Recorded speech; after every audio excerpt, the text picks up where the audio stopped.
Hey everybody, this is Jake with Myers Flies. Today I'm going to tie up a pattern that I kind of came up with.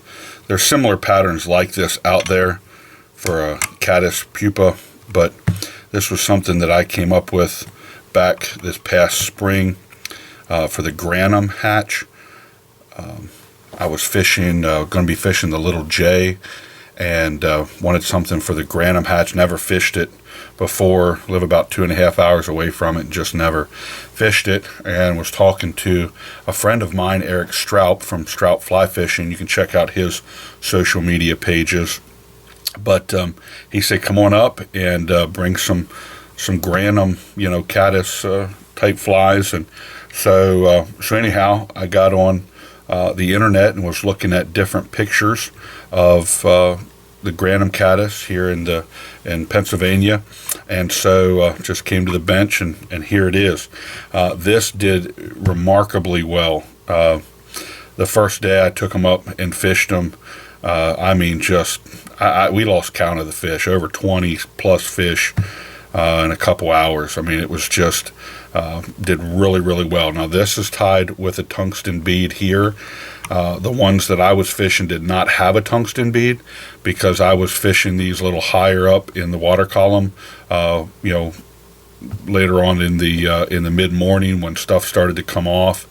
I kind of fished these a little higher on my little tag dropper, so I had a heavier attractor fly on the bottom to help get me down, and then I just had no bead on this, so it was a little lighter, so it kind of floated up in the water column. But anyhow, it's enough about how to fish it. But we'll tie this, just a couple materials today, and I'm going to tie this on a Daiichi 1120 hook.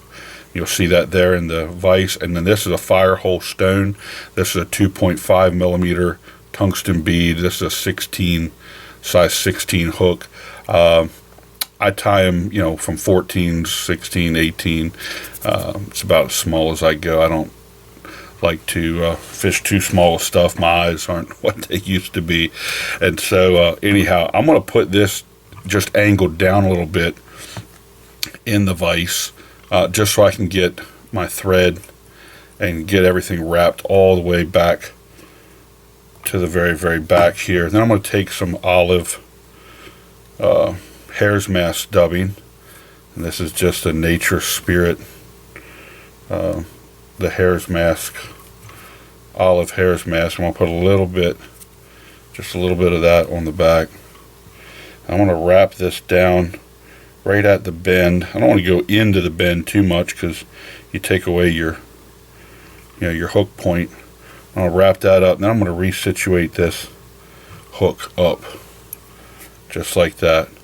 Then I'm going to take a little bit of this Dave Whitlock SLF dubbing. This is the red squirrel nymph thorax. All this material, you can find it at myersflies.com. Or if you're in the Dallastown area, we'd love to have you stop in sometime. Usually Fridays and Saturdays, we're open there. My brother and I both have other jobs. He's in construction, I'm a pastor, so we kind of stay busy through the day. I'm just going to wrap back on that green just a little bit, and then wrap up. And I'm going to stop, about a hook eye there, kind of come back, and then right back around. And then this is really super buggy. I'll even brush this a little bit at the end. It kind of just looks like that, when that caddis is emerging and the shucks coming off of it. It just, man, it looks awesome. This thing looks really good when it gets wet. Then I'm just going to take a little bit of black squirrel dubbing. You don't need much of that. Again, this is a size 16, so I'm just going to give me a wrap right there. And again, you're just kind of blending these all in. So you'll see, you've got the olive, you've got the little brown, from the squirrel nymph, Then you come up in here to the black. And then what I'm going to do is I'm going to just take a partridge feather, natural partridge, and I'm going to strip it back. Just take those feathers, just pull them off the back side there. So when you're finished, it looks something like this. And then I'm going to grab the tips here and just pull those feathers down. And then I take the very edge and just cut that off. Just cut the end off, and then you pull your feathers back up, and it makes a nice little V. Then I'm going to take the feather as it sits. This is the light side. This is the actual outside, the barred side of the feather. This would be the underside of the feather. That's going to go up. And I'm just going to stick that right inside here. Inside this, like this here. Right in underneath of there. And pinch those feathers back. And then lightly tie in that feather there. Now what I'm going to do is preen these down, and I'm just going to pull forward a little bit to get them about where I want them. I like to get them to either just extend right about at the hook bend there. They don't need to be crazy, you know. And just pull up your tag. I kind of twist it just a little bit. Cut that off.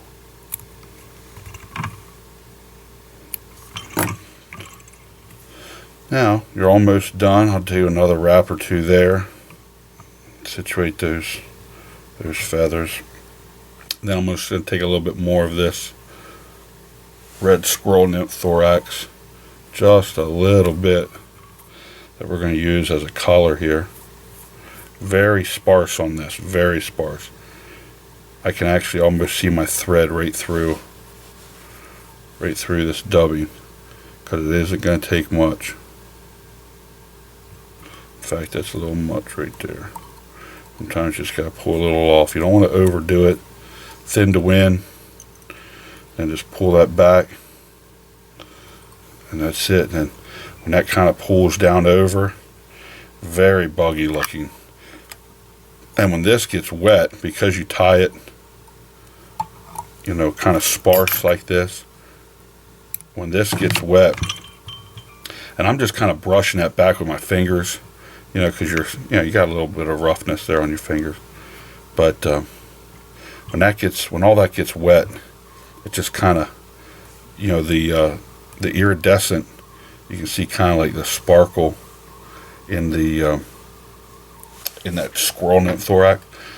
It kind of shows through, and then this gets wet and real translucent. You can see the different layers. You know, it goes from the squirrel nymph down into the black, the squirrel nymph again, the green, you know, the olive, and just, man, it just really, then these feathers, they kind of hang back almost like a shock that's coming off of that caddis when it's emerging. So anyhow, guys, not real difficult, just something that really worked out really well for me. Had some people asking about a video on this, so I figured I'd show it to you. Now again, you know, you can change up the bead, you know, whatever you want to do. This just worked really well for me, and in fact, I usually fish it with no bead, but again, if it's real fast water or something, I do have a couple of these tungsten ones, you know, to help get me down. But give it a try. You can buy these at myersflies.com if you want to buy your own, or you can tie it right here. You can get the material at myersflies.com as well. Hey guys, thanks for watching these videos. Thanks for supporting our fly shop venture, and man, God's been good to us, and we've really got to meet a lot of nice people, and we really enjoy doing that. So I want to encourage you.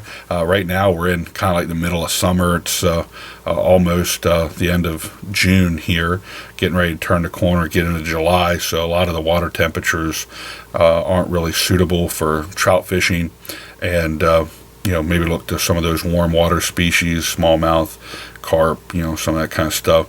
But if you get some spring creeks, you can still kind of fish them. Just be very careful of the water temps. But take some kids out fishing, and let's take good care of the beautiful creation that God's made for us to enjoy, so that we can leave it for other generations that they can enjoy it as well. Thanks again for watching.